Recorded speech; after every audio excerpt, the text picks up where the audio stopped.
নমস্কার বন্ধুরা, কম্পিটিটিভের দুনিয়ায় আপনার প্রত্যেকে স্বাগত এবং আপনার সাথে আছি আমি পর্ণদীপ। আর WBCS 2022 প্রিলিমসের আর মাত্র কিন্তু 2 মাস সময় বাকি। এই লাস্ট 2 মাসে নিজের সময় কীভাবে কাজে লাগাবেন, এই লাস্ট 2 মাসে আপনাদের কী কী কাজ করতে হবে, কী কী করবেন না, সেগুলি নিয়ে আজ আমরা ডিটেলসে আলোচনা করব। যারা অলরেডি এই টাইপের এক্সাম, WBCS-এর মতো এক্সাম অথবা ইউপিএসসির যে এক্সামগুলো হয়, যে কোনো ইউপিএসসির এক্সাম দিলেই চলবে। আপনি যদি এই টাইপের এক্সাম দিয়ে থাকেন তাহলে কিন্তু বেশিরভাগই আপনাদের জানা উচিত যে এই কাজগুলো কিন্তু আপনাদের করতে হবে। কিন্তু যারা এখনও পর্যন্ত ইউপিএসসি বা WBCS কোনো রকম এক্সাম দেননি, তারা কিন্তু এই প্রবলেমের সম্মুখীন হবেন এবং পরীক্ষার পরে কিন্তু আপনাদের মনে হবে আমরা যদি এই কাজগুলো করতাম তাহলে কিন্তু আপনাদের আরও বেশি ভালো হতো। গতদিন আমরা আলোচনা করেছিলাম, গতকাল আমরা আলোচনা করেছিলাম যে WBCS প্রিলিমস 2022-এর জন্য আপনারা যারা মক টেস্ট দিচ্ছেন না বা যারা মক টেস্ট দিচ্ছেন আপনাদের নাম্বার বাড়ছে না, কীভাবে অ্যানালিসিস করবেন আপনারা বা কীভাবে সেই নাম্বারটাকে ইনক্রিজ করবেন সেটা নিয়ে ডিটেলস আলোচনা করেছিলাম। ওখান থেকে গতকাল আপনারা দেখে নিতে গতকালের যে ভিডিওটা আপনারা ওখান থেকে দেখে নিতে পারবেন। তো আজ আমরা কিন্তু এটা নিয়ে ডিটেলসে দেখব যে লাস্ট 2 মাসে কীভাবে আপনারা সময়টাকে কাজে লাগাতে পারেন। তো আমরা আগে দেখব কী করতে হবে কী করতে হবে না। তার আগে আপনারা WBCS প্রিলিমস 2022-এর জন্য যে complete course plus study material কিনতে পারেন, লিঙ্ক ডেসক্রিপশন বক্সে দেওয়া রয়েছে এবং এই লিঙ্কের সাথেই কিন্তু দেওয়া রয়েছে আপনারা কীভাবে এটা কিনতে পারেন। তো আমি রেগুলার এটা নিয়ে ডিসকাস করবো না যে কীভাবে কিনবেন, ওখান থেকে কিন্তু আপনারা পড়ে নেবেন। আমি সম্পূর্ণ লিখে দিয়েছি ওখানে যে কীভাবে আপনারা কিনতে পারেন। চলুন শুরু করা যাক। তো কী কী করতে হবে সেটা নিয়ে আজকে আমরা প্রথমে আলোচনা করে নিই। তো এই লাস্ট 2 মাস সময়ে প্রথম কাজ আপনাদের হবে মক টেস্ট। মক টেস্ট হলো ভেরি ভেরি ইম্পর্ট্যান্ট। আমি যে কোনো সময় এই টাইপের যদি ভিডিও বানিয়ে থাকি সবসময় কিন্তু বলে থাকি যে mock test very very very very important.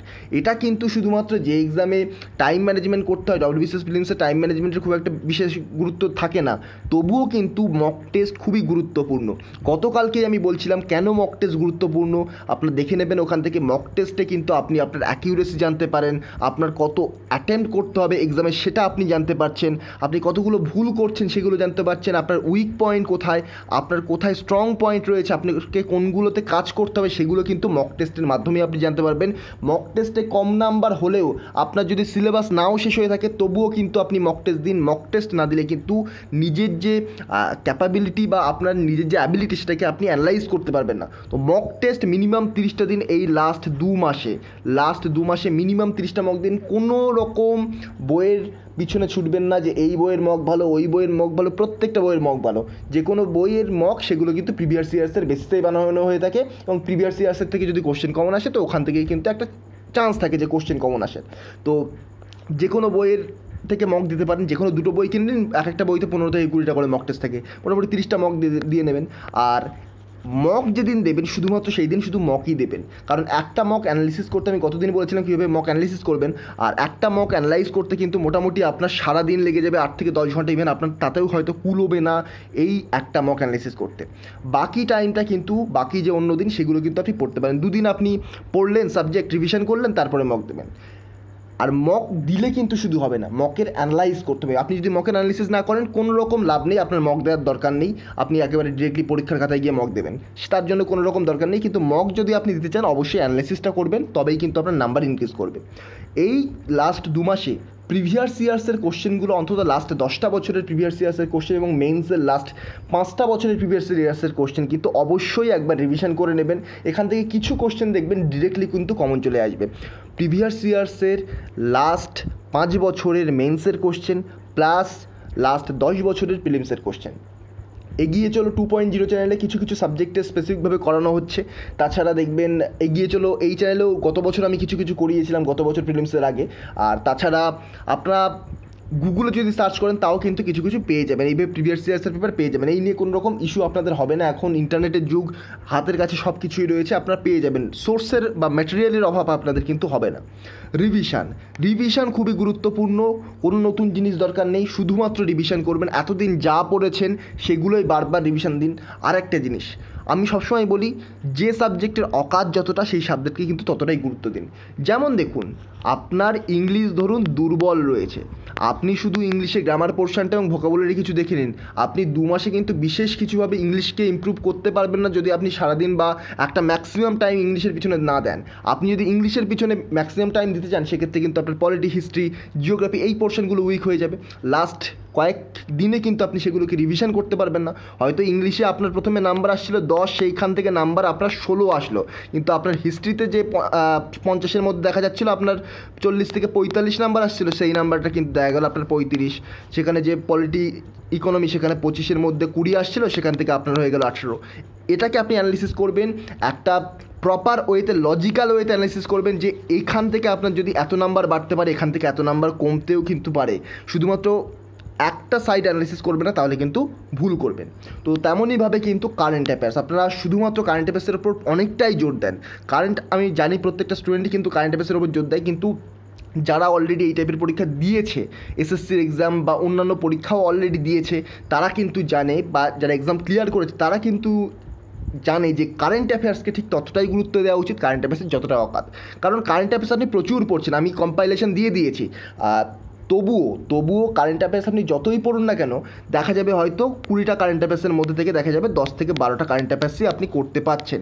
এবারে 10 থেকে 12টার থেকে 15টা কারেন্ট অ্যাফেয়ার্স যদি আপনি করতে যান, এখানে যতটা এফোর্টের প্রয়োজন, সেই এফোর্টটা যদি আপনি অন্য সাবজেক্ট হিস্ট্রি, জিওগ্রাফি এখানে দেন, সেখানে হয়তো আপনার নাম্বার আরও 10 নাম্বার বেড়ে যাবে। তো এইগুলোকে আপনাকে অ্যানালিসিস করতে হবে এই লাস্ট কয়েক মাসে। আর আপনি এগুলোকে অ্যানালিসিস তখনই করতে পারবেন যখন আপনি মক টেস্ট দেবেন। মক টেস্ট কিন্তু খুবই গুরুত্বপূর্ণ, আর এভাবে কিন্তু আপনাকে অ্যানালিসিস করে দেখতে হবে। তো কী করতে হবে এখানে তো বলে দিলাম, কী করবেন না সেটা একটু ডিসকাস করে নিই আপনাদের সাথে। এটা কিন্তু খুবই গুরুত্বপূর্ণ যে প্রথমে কি বলছে দেখুন, নো নিউ টপিক, কোনো নতুন টপিক আপনারা করবেন না এই কয়েকদিন, এই 2 মাস টাইম রয়েছে। তো এই 2 মাস টাইমে কোনো রকম নতুন জিনিস করবেন না। আমি বলবো যা পড়েছেন তাই রিভিশন দিন, বারবার রিভিশন দিন, তবেই কিন্তু আপনার নাম্বারটা বাড়বে।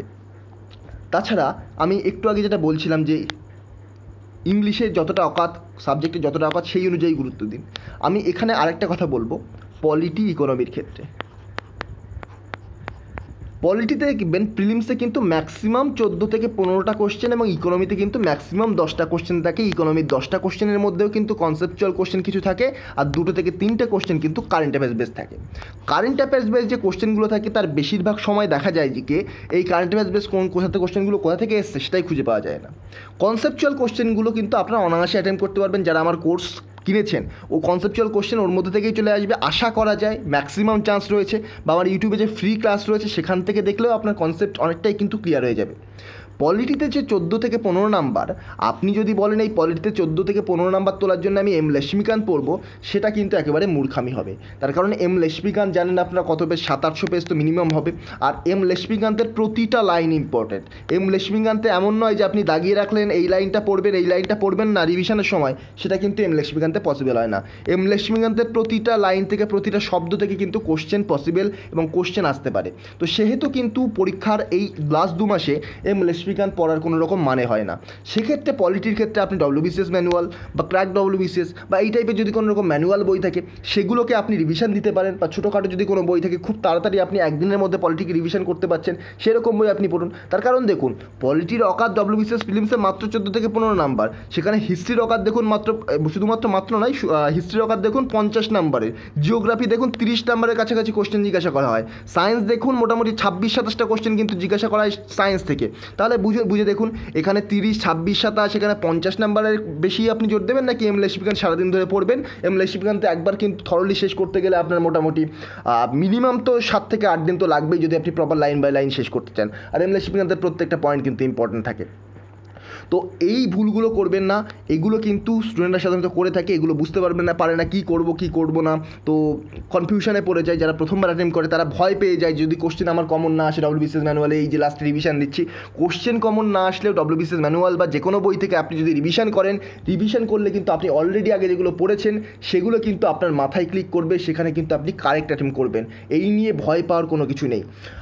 নেক্সট হচ্ছে do not study thoroughly Lakshmikant, Ramesh Singh. দেখুন, রমেশ সিং তো WBCSর জন্য, ইউপিএসসির জন্য পড়ার কোনো রকম প্রয়োজন হয় না। বর্তমানে এখন একটা বই এসছে যেটা হলো ইন্ডিয়ান ইকোনমি, নিতিন সিংহের স্যারের, বেশ ভালো বই, ইউপিএসসির পার্সপেক্টিভ থেকে লেখা, WBCSের জন্যও খুবই ভালো বই। রমেশ সিং খুবই ভাস্ট বই এবং রমেশ সিং পড়ার কোনো মানে হয় না। আমি নিজে পড়ে দেখেছি, আমি নিজে রমেশ সিংয়ের সাথে নিতিন সিংহের বইটাকে কম্পেয়ার করে দেখেছি। রমেশ সিং যাদের ইকোনমি ব্যাকগ্রাউন্ড তারাই একমাত্র প্রপার ওয়েতে বুঝতে পারে।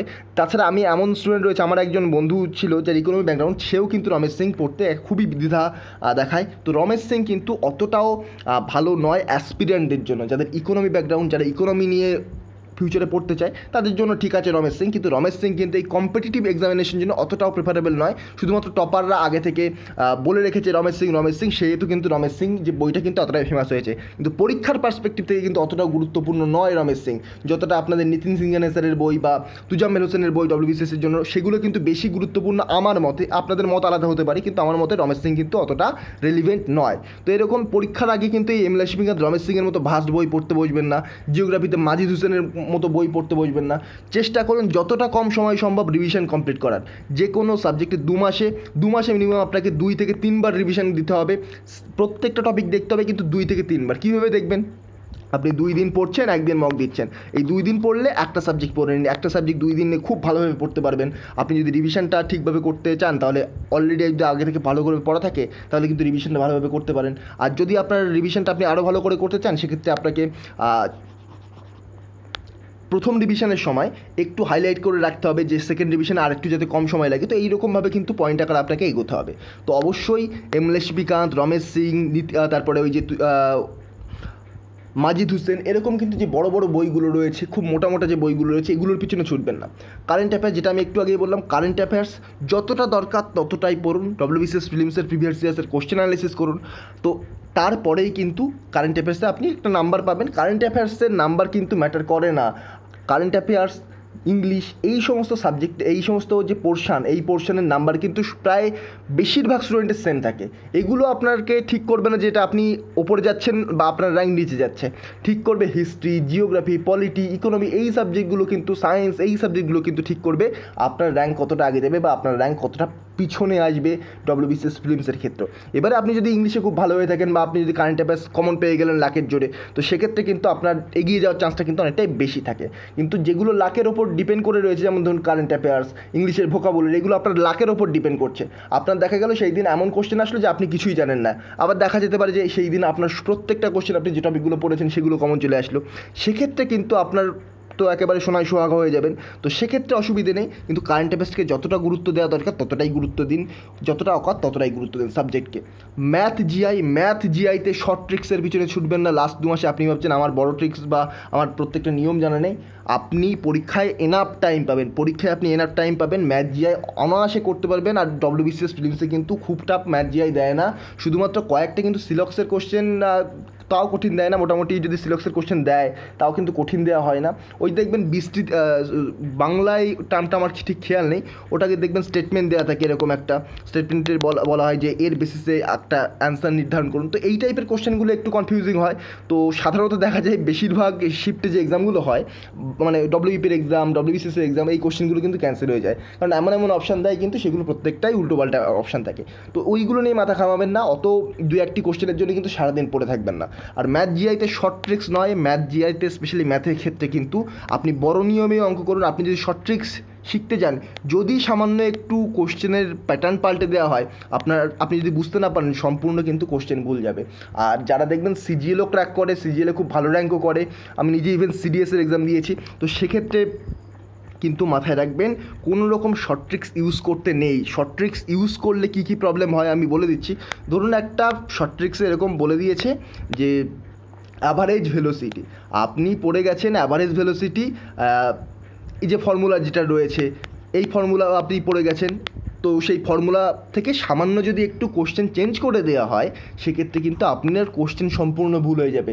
আপনি ধরুন একটা ফর্মুলা পড়ে গেছেন যে A+B+C ইন্টু এরকম সামথিং কিছু একটা পড়ে গেছেন, এরকম একটা ফর্মুলা তৈরি করে গেছেন, বা টাইম অন ওয়ার্ড থেকে একটা ফর্মুলা তৈরি করে গেছেন, সেই ফর্মুলা আপনি পড়ে গেছেন, কিন্তু সামান্য একটু কোশ্চেন চেঞ্জ করে দেওয়া হলে আপনার কোশ্চেন ভুল হয়ে যাবে। তো এই প্রবলেমগুলো কিন্তু আপনি ফেস করবেন যদি আপনি কোশ্চেনটাকে অ্যানালিসিস না করেন, কোশ্চেনটাকে ভালোভাবে না পড়েন, শুধুমাত্র শর্ট ট্রিক্সের পিছনে ছোটেন। হ্যাঁ, শর্ট ট্রিক্স কোথায় দরকার হয়? যেখানে খুবই অল্প সময়ের পরীক্ষা, যেমন ধরুন ব্যাংকের এক্সামে কিছু ক্যালকুলেশনের ক্ষেত্রে শর্ট ট্রিক্স দরকার হয়। ইভেন ব্যাংকের এক্সামেও শর্ট ট্রিক্সের দরকার না, শুধুমাত্র ক্যালকুলেশনগুলোকে শর্ট ট্রিক্সের মাধ্যমে করতে হয়। সিজিএলের এক্সামেও ক্যালকুলেশন শর্ট ট্রিক্সে করতে হয়, কিন্তু আপনি যে বড় অঙ্কগুলো পাটিগণিত, অ্যালজেব্রা, এগুলো শর্ট ট্রিক্সের মাধ্যমে করার চেষ্টা করবেন না, এক্ষেত্রে কিন্তু ভুল হতে পারে। হ্যাঁ, অ্যালজেব্রাতে কিছু কিছু ফর্মুলা রয়েছে, সেক্ষেত্রে ভুল হওয়ার চান্স কম থাকে, কিন্তু পাটিগণিতের ক্ষেত্রে কিন্তু আপনি যদি শর্ট ট্রিক্সে করতে চান আপনার কিন্তু ভুল হয়ে যাওয়ার চান্স অনেকটাই বেশি থাকে।